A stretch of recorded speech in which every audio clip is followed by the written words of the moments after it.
नमस्कार मंडळी, तर आज आपण सोलकढीची रेसिपी करणार आहोत। तर पटकन रेसिपीला सुरुवात करूया। सोलकढी करण्यासाठी इथं मी एक अख्खा नारळ किसून घेतलेला आहे। त्याच्यानंतर 5 ते 6 हिरव्या मिरच्या, 7 ते 8 लसणाच्या पाकळ्या घ्यायच्या आहेत। आता एक मिक्सरचं भांडं घ्यायचं, त्याच्यामध्ये खोबरं, मिरच्या आणि लसूण घालून घ्यायचं आहे आणि याच्यामध्ये एक पेला पाणी घालून याची बारीक अशी आपल्याला पेस्ट तयार करून घ्यायची आहे।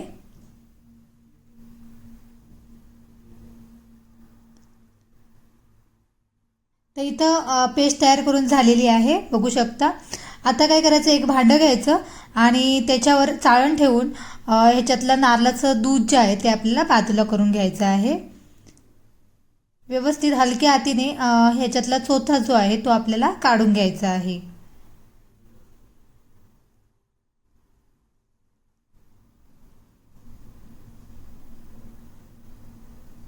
बघू शकता, हा चोथा जो आहे तो पुन्हा एकदा मिक्सरच्या भांड्यामध्ये घालून घ्यायचा, पाणी घालायचं आणि एकदा मिक्सरला फिरून घ्यायचं आहे।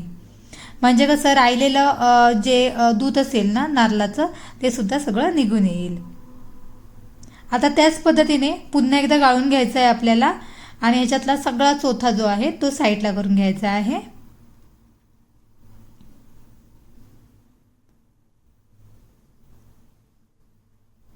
तर इथं बघू शकता हा चोथा साईडला करून टाकायचा। तर इथं बघू शकता मस्त असं दूध काढून झालेलं आहे नारळाचं। आता हे दूध पुन्हा एकदा चाळणीने आपल्याला गाळून घ्यायचं आहे। बघू शकता ह्याच्यामध्ये सुद्धा चोथा आपला गेलेला आहे, कारण आपण त्याला जास्त असं प्रेस केलेलं होतं त्याच्यामुळे। आता एकदम हलक्या हाताने हा जो चोथा आहे तो आपल्याला काढून घ्यायचा आहे, एकदम हलक्या हाताने, नाहीतर तो सुद्धा ह्या सोलकढीमध्ये जाऊ शकतो।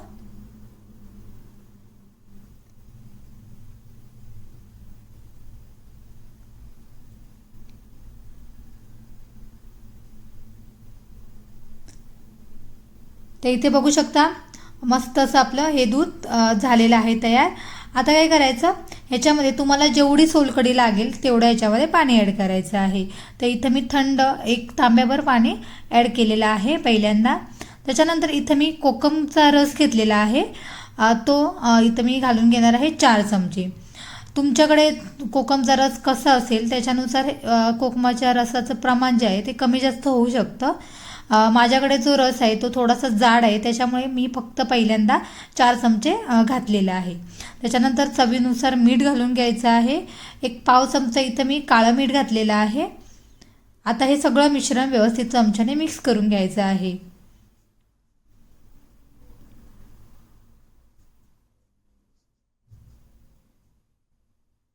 आता मिक्स करून झालं की थोडीशी मला सोलकढी अजून जाड वाटते, त्याच्यासाठी मी इथं अजून 1 पेलाभर पाणी ॲड केलेलं आहे। आता पाणी ॲड केलं म्हणजे अजून कोकमाचा रस सुद्धा ॲड करायचा आहे। तर इथे अजून 2 चमचे मी कोकमाचा रस ॲड केलेला आहे। तर पुन्हा हे सगळं मिश्रण चांगलं असं वर खाली करून घ्यायचं आहे। बारीक चिरलेली कोथिंबीर घालून घ्यायची, अगदी चिमूटभर पाव चमचा आपल्या याच्यामध्ये साखरसुद्धा घालून घ्यायची आहे। मी मगाशी विसरले साखर टाकायला। साखर घातल्यामुळे काय होतं, सोलकढीला छान अशी टेस्ट येते। चांगली अशी व्यवस्थित वर खाली करायची पुन्हा, आणि फायनली इथे आपली सोलकढी जी आहे ती रेडी झालेली आहे। मस्तपैकी सोलकढी आपली झालेली आहे। एकदम गरमीच्या दिवसात जर सोलकढी आपण खाल्ली ना तर आपल्या शरीराला एकदम नैसर्गिक थंडावा जो असतो तो मिळतो। त्याचप्रमाणे गॅस किंवा ॲसिडिटी कमी होण्यास मदत होते। तर तुम्ही नक्की तुमच्या घरी ही सोलकढी जी आहे ती ट्राय करा। तर तुम्हाला ही सोलकढीची रेसिपी कशी वाटली मला नक्की कमेंट करून सांगा, आणि व्हिडिओ आवडला असल्यास व्हिडिओला लाईक करा, चॅनलवर नवीन असाल तर चॅनलला सबस्क्राईबसुद्धा करा।